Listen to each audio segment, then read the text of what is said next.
With Mission Impossible: The Final Reckoning releasing last weekend in theaters, that means, of course, it's time to stop and rank all eight Mission Impossible movies from the well, there's not really any worst in this franchise. I mean, from the least good to the most good. That's what I'll say. There we go. However, I'm still probably put in the title worst to best, because obviously that's how, you know, ranking. I mean, I don't know. I'm probably just gonna end up titling it all eight Mission Impossible movies ranked. But yeah, let's get started with this ranking. Coming in dead last for me at number eight, Mission Impossible 2. Now, this one is just the most weirdest one in this whole franchise. Of course, being directed by John Woo, and that's kind of the interesting part of the Mission movies is that each and almost pretty much the first half of this franchise is pretty much directed by a different director. So you have John Woo in here, which of course you have the most weirdest opening pretty much in this whole franchise with thing. What was the name of that song? Aiko Aiko, I think. I think that's yeah that yeah I think that was the one that was playing at the opening scene with Tom Cruise with the sunshades on and climbing a mountain, and you're like, what am I watching? And And of course, you do have the first half, which is not as much action packed. Actually, it takes you about 40 or so minutes to get to like the first action scene really hits. But from that moment forward, it is just pretty much full on go mode. And the first half is literally Tom Cruise, like, like there's like pretty much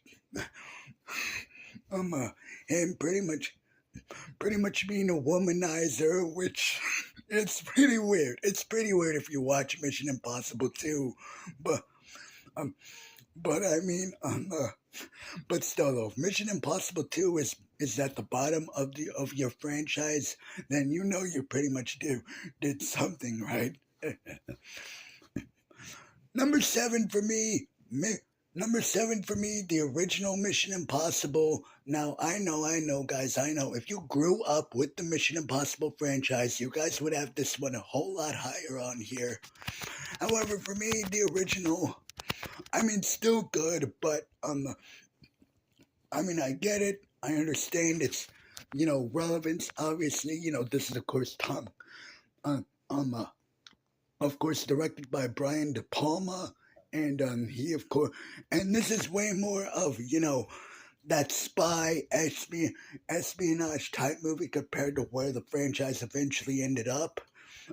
Of course, you have the iconic zip line the iconic zip line scene. Um, and obviously, this franchise, of course, was pretty much based off of a TV show. I think it was either in the 70s or the 80s called called Mission Impossible, which I've never seen the TV show. I don't know if I would even like it. I don't know, maybe, but but it's still a pretty good movie, pretty good start to the franchise. Like that whole first few minutes of Ethan's whole team being wiped out within the first few minutes or so of the movie. I thought that was pretty unexpected. And of course, you have the relationship, of course, between him and Ving Rhames, Luther, that pretty much carries out throughout most of this entire franchise. Of course, that's really great. And yeah, pretty good original movie, but still not quite one that I would go back to with some of the other ones. Six for me, Mission Impossible: The Final Reckoning. Now, like I said in my review, there's definitely some good in this movie. Like I said, the stunt scenes, of course, were really great. That underwater submarine stunt, you were just holding your breath, right there alongside Ethan, and of course, the plane sequence did was another really great stunt scene. And as a ending to this franchise, if it is the ending, again, time will tell with that box office. Again, time will tell pretty much. If this is the ending of the Mission Impossible franchise, it's still I do think that it's a satisfying way to pretty much wrap everything up, pretty much tie up all loose ends that have been pretty much dangling ever since the first movie, and pretty much tie everything all together. I of course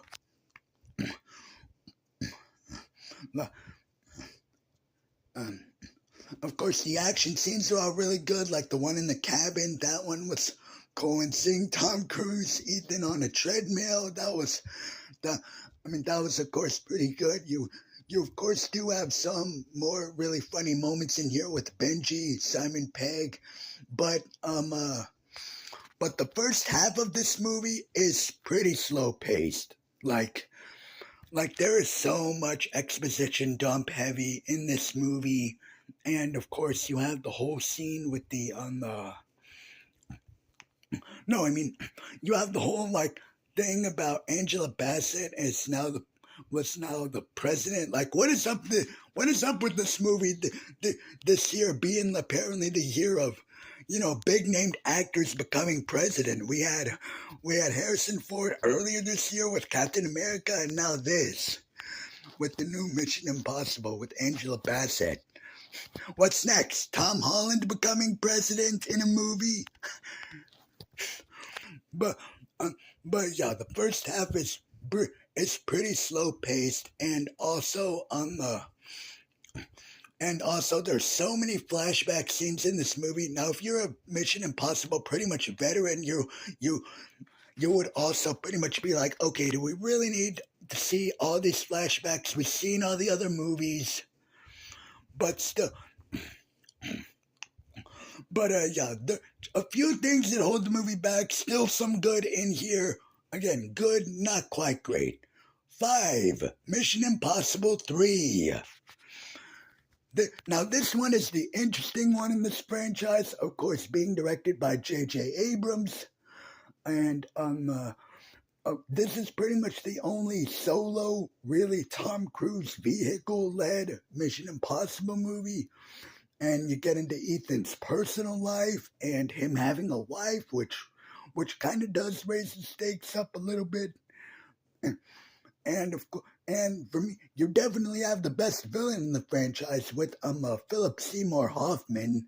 He of course he's definitely the best villain in the Mission Impossible franchise for sure. You have some pretty good action scenes, and of course some pretty good stunt scenes. And this is obviously a little bit more into the thriller kind of territory, more so than the action territory, but Mission Impossible 3, it still works.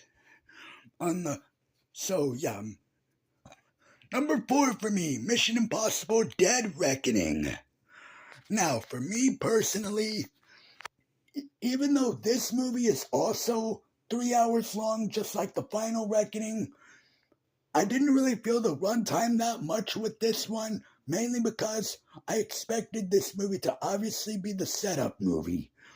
Now, because obviously that's how it works with a lot of your, setup first half installments, pretty much. So, I thought that Haley Atwell was a damn good addition to this franchise, and it would be really cool to see like a solo movie with her character.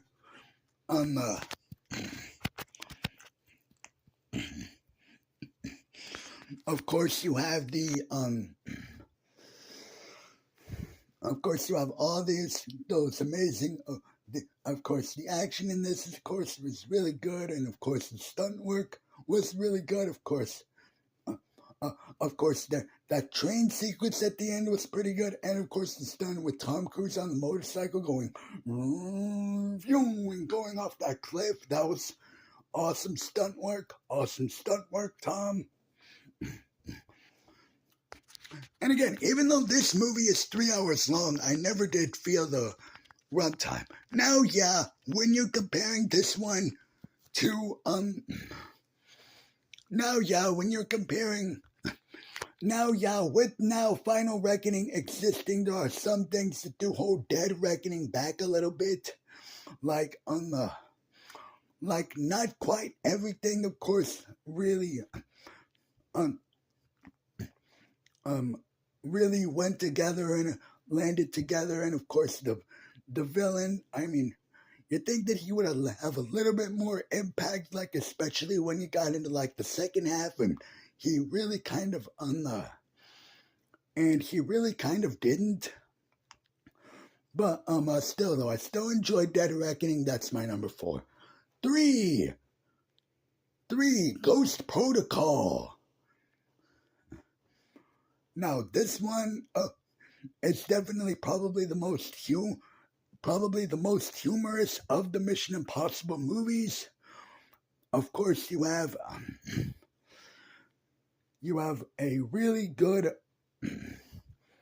Of course, you do have a really good team in this movie. Of course, this is of course when they brought in Simon Pegg as Benji, and he's really funny, and of course the big stunt scene, of course, with the building and all that, with him climbing up the building, going around inside the building. That stunt was cool, and of course the car garage kind of stunt sequence at the end was awesome. And yeah, Ghost Protocol, pretty good.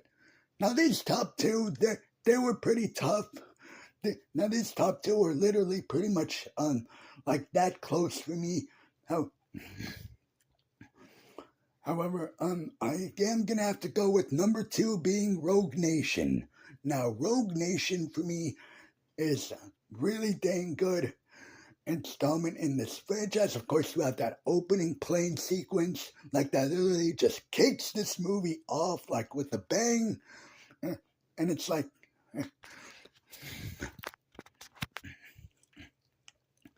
You have the whole storyline, of course, of this other pretty much organization that's pretty much hunting down the MIF team, and so that was pretty cool. You have a good motorcycle chase sequence.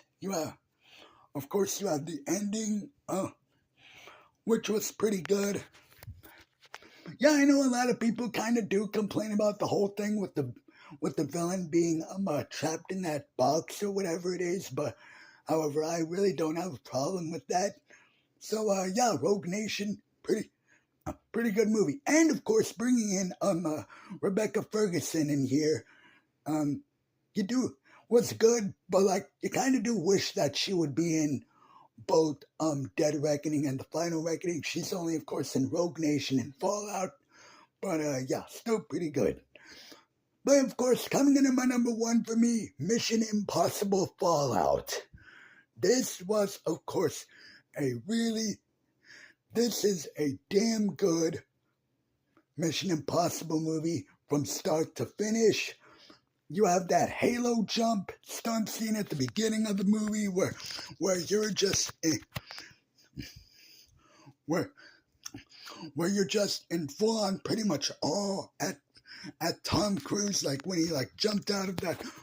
Of course, you have Henry Cavill in here that starts off good, and then of course goes to villainy as the movie pretty much goes on. And of course, the action scenes are all really great. Of course, another great motorcycle sequence, and of course, the ending with the helicopter and that mountain. It looked like a mountain. That mountain-sized cliff, and of course, Tom Cruise versus Henry Cavill. Pretty much all those action scenes were really good, including the one in the bathroom. That action scene was awesome as well. And so yeah, for me personally, Mission Impossible Fallout comes in for me at my number one. Well, that's pretty much it, you guys. Let me know what you guys think about the Mission Impossible franchise. How would you guys rank the movies from worst to best? Let me know down below in the comments. Don't forget to like, share, comment, and subscribe as always for more videos. And don't forget to hit that bell icon so you guys get notified whenever I upload brand new videos. I will be seeing you guys later. Peace out.